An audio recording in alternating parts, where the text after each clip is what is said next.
에베소서 2장 11절부터 22절까지입니다. 신약성경 312페이지에 있습니다. 제가 먼저 11절을 읽고 함께 교독하도록 하겠습니다. 그러므로 생각하라. 너희는 그때 육체로는 이방인이요 손으로 육체에 행한 할례를 받은 무리라 칭하는 자들로부터 할례를 받지 않은 무리라 칭함을 받는 자들이라.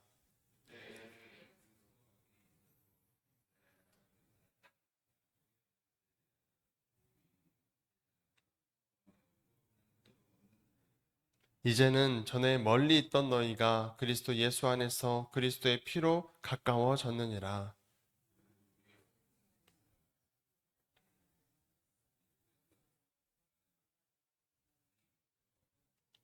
법조문으로 된 계명의 율법을 폐하셨으니 이는 이 둘로 자기 안에서 한 새 사람을 지어 화평하게 하시고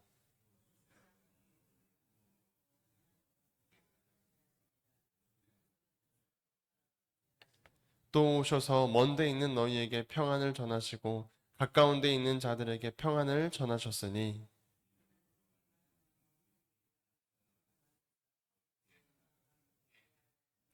그러므로 이제부터 너희는 외인도 아니요 나그네도 아니요 오직 성도들과 동일한 시민이요 하나님의 권속이라.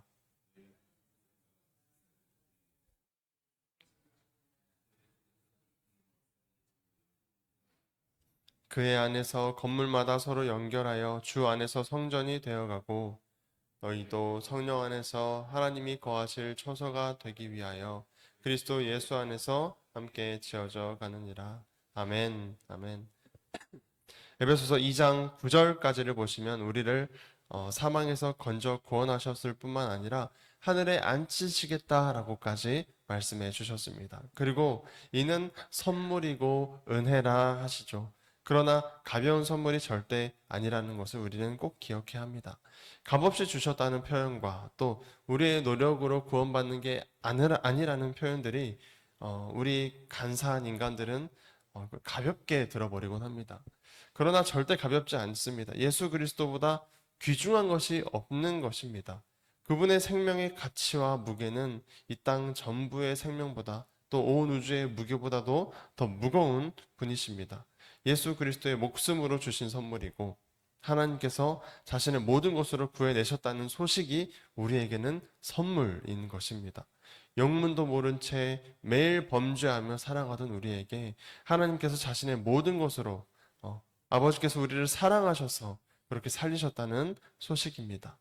요한복음 3장 16절에 하나님이 세상을 이처럼 사랑하사 독생자를 주셨으니 이는 그를 믿는 자마다 멸망하지 않고 영생을 얻게 하려 하심이라. 이 말씀이 하나님의 마음을 가장 잘 보여주는 말씀이죠. 그래서 바울은 우리가 사랑에 빚진 자처럼 살아라 라고 말하는 것입니다. 또한 오늘 본문에서는 생각 좀 해보라 라고 말합니다. 무슨 생각을 해보라 하는 걸까요? 바로 우리가 구원받을 자였는가 생각 좀 해보라는 것입니다. 우리는 이스라엘 사람이 아니지 않습니까? 또 하나님과 상관도 없던 사람들이고 유대인처럼 할례도 행하지 않던 이방인들이 바로 우리였습니다. 그리스도 밖에 있던 사람들, 이스라엘 나라 밖에 있었습니다. 이 말은 즉 하나님과의 약속 밖에 있는 외인들이라서 세상에 소망도 없고 또 하나님도 없던 우리였다는 것입니다. 그런데 실로 우리 한국은 더욱더 그러합니다. 예수 그리스도에 대한 소식이 들어온 지 불과 150년 이렇게 되지 않았습니다. 예수님과 전혀 상관없이 살던 사람들이 바로 우리였습니다. 그러나 13절에 보니 이제는 전에 멀리 있던 너희가 그리스도 예수 안에서 그리스도의 피로 가까워졌느니라. 우리가 그리스도의 피가 아니었다면 일단 우리가 만날 수 있었을까요? 저와 여러분 또 옆에 계신 분들이 그리스도 예수의 피가 아니었다면 우리가 만날 수 있었을까요? 완전히 다른 인생을 살아가며 각자의 인생을 살고 서로 죽을 때까지 몰랐을 수도 있습니다. 그러나 우린 이 교회에서 만나 그리스도 예수 안에서 그리스도의 피로 가까워졌습니다. 저와 여러분뿐만 아니라 이 교회 안에 모든 사람들이 예수 그리스도의 피를 힘입어 우리는 알게 된 사람들입니다. 그러나 지금 이 말씀의 흐름대로 보자면 이방인들과 유대인들이 그리스도의 피로 가까워졌다 라고 말하는 것입니다. 14절을 보시면 그는 우리의 화평이신지라 둘로 하나를 만드사 원수된 것 곧 중간에 막힌 담을 자기 육체로 허시고 이렇게 말합니다. 예수 그리스도는 하나님과 우리 사이를 화평케 하러 오셨습니다. 그러나 본문에서는 유대인과 이방인을 하나로 만드시기 위해 오셨다고 말하기도 하는 것입니다. 그리하여 15절까지 보시면 법조문으로 된 계명의 율법을 폐하셨으니 이는 이 둘로 자기 안에서 한 새 사람을 지어 화평하게 하시고, 유대인들은 율법이 있었으나 이제는 그 율법을 폐하셨다.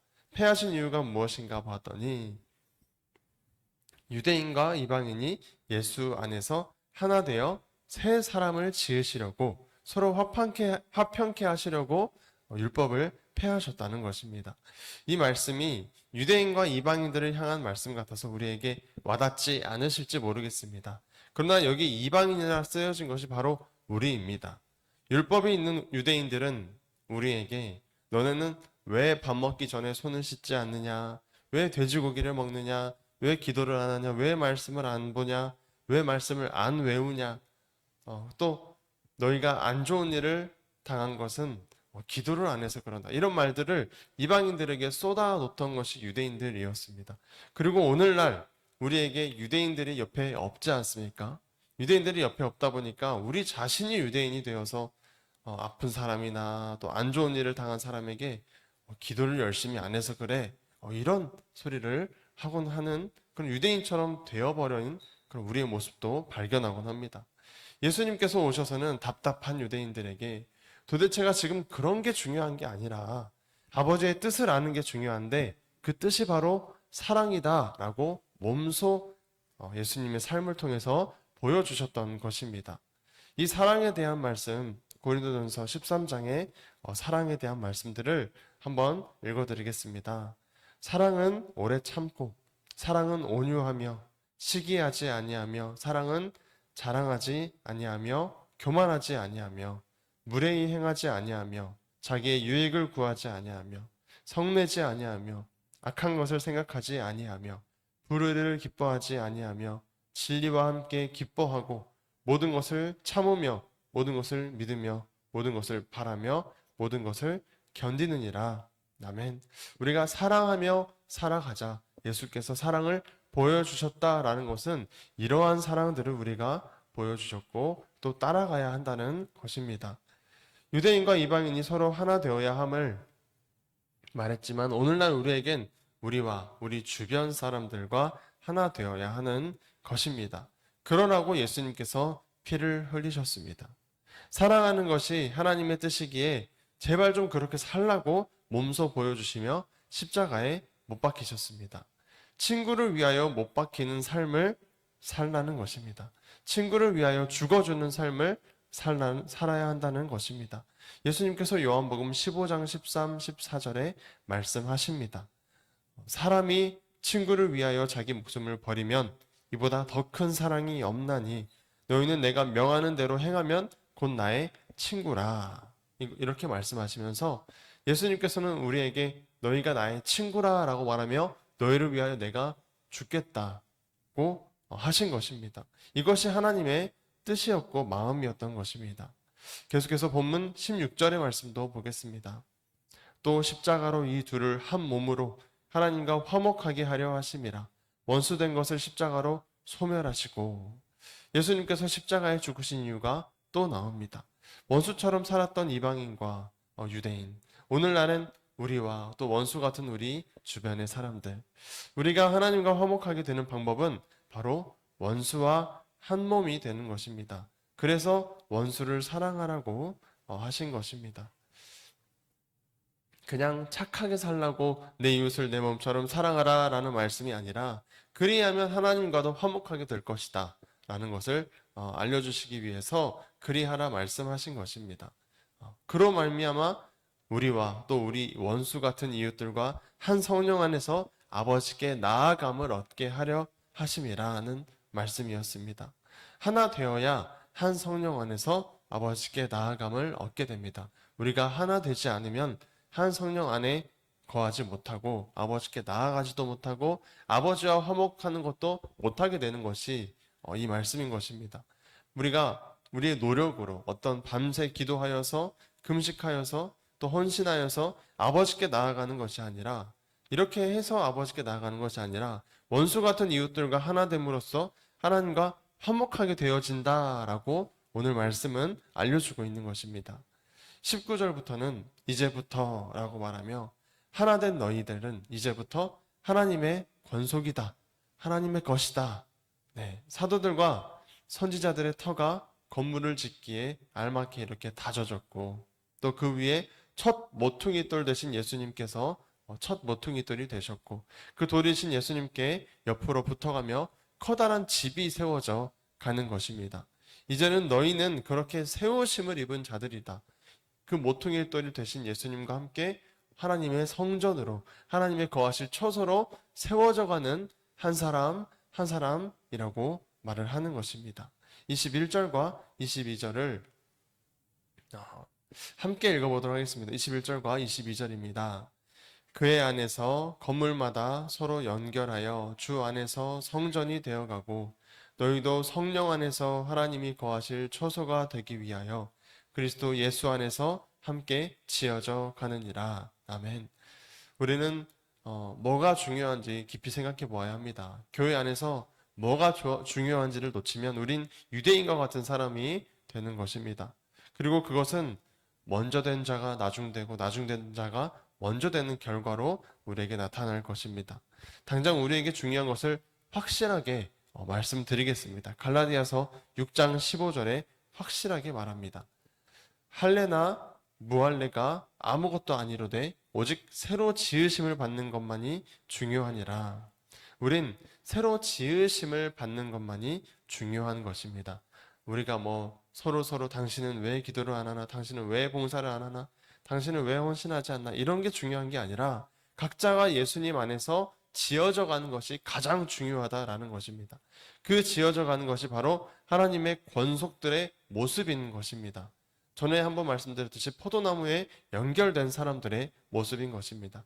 그리고 그것은 원수와 하나됨으로 하나님과 화평을 이루는 것임을 경험하게 되시길 또 바랍니다. 백날 하나님과 가까워지고 싶어서 또 저의 모습이기도 합니다. 백날 하나님과 가까워지고 싶어서 금식하고 철야하고 새벽기도하고 목이 터져라 주여 주여 불러봤고 그래도 가까워진 느낌을 찾기 어려웠습니다. 그러나 말씀대로 순종하기 위해 원수를 사랑할 때 그때 원수를 오래 참아주었을 때야 비로소 오히려 껑충 큰 걸음으로 하나님과 가까워지는 것을 경험하게 되었습니다. 오늘 말씀을 정리하겠습니다. 예수님께서는 하나님과 원수되었던 우리를 화해시키시려고 또 화목하게 하시기 위하여 죽어주신 것이 맞습니다. 그러나 오늘 본문의 문맥상 유대인과 이방인이 화해하는 것을 말씀하십니다. 유대인들은 자기들이 하나님을 잘 안다고 생각했고 하나님을 잘 알지 못하면서 하나님을 믿으려고 하는 이방인들에게 율법이라는 잣대로 판단하였습니다. 그러나 우리의 모습은 어떠할까요? 교회 다닌 지 오래되었다고 또 교회에서 인정받은 직분이 있다고 하여 지적하고 판단을 하는 것보다 더 중요한 것은 무엇이냐 하면 하나 되는 것. 하나 되기 싫은 사람과 하나 되는 것이 동시에 하나님과 화목하게 되는 것임을 우리가 꼭 기억했으면 좋겠습니다. 그리고 이미 본을 보여주신 예수님도 계십니다. 우리도 십자가의 길을 따라가야 합니다. 무슨 거창할 짐을 지고 따라가라는 것이 아니라 친구를 위해 죽어주는 길을 우리도 가야 한다는 것입니다. 당장은 원수와 하나 되기 위해선 내 자존심이 십자가에서 죽어야 하겠죠. 그러나 신이 이 땅에 오셔서 예수님께서 이 땅에 오셔서 사람들에게 뺨을 맞고 침을 맞고 채찍에 맞고 욕을 받으시며 십자가에 달려 돌아가셨는데 우리에게 원수에게 친절 한번 베푸는 것이 어렵겠습니까? 그렇게 사랑의 빚진 자처럼 예수님을 생각합시다. 더 깊이 예수님을 생각합시다. 그리하여 진정한 성도 또 하나님을 닮은 거룩한 백성들이 되어져 가기를 소망하겠습니다. 기도하겠습니다. 거룩하신 하나님 아버지, 우리가 온전히 이 말씀을 통하여 예수님께서 우리를 위하여 죽어주신 것, 또 우리가 원수 같은 이웃들과 하나 되어서 또 그들과 하나 되는 것이 아버지께 영광이 되고 또 아버지와 화목해 되는 말씀을 오늘 함께 읽었습니다. 주님, 이 말씀이 정말 그러한가 우리가 이 말씀에 순종케 하시고 또 정말 중요한 것, 우리가 놓치지 말아야 할 것은 그리스도 안에서 지어져 가는 것임을 주님 우리로 경험케 하여 주시옵소서. 아버지, 우리가 그저 교회에 왔다 갔다 하며 회개하며 제자리에서 있는 것이 아니라 원수를 사랑하려 하고 또 그렇게 예수님을 닮아가려 하고 사랑에 대한 말씀들을 지켜보려 하며 또 잘 되지 않음에 성령님께 도움을 구하며 아버지, 그렇게 예수 안에서 함께 지어져가는 하나님의 성전이 되어져 가게 도와주시옵소서. 우리가 예수님과 하나하나 연결되어 하나의 건물로서 이 교회가 그렇게 튼튼하게 아버지 예수께서 기초 되시며 튼튼하게 지어져 가길 소망합니다. 온전히 주님만 드러나시는 귀한 우리 성정소망교회 되어져 갈 수 있도록 주님 지켜주시옵소서. 감사합니다. 주님, 예수님의 이름으로 기도드립니다. 아멘.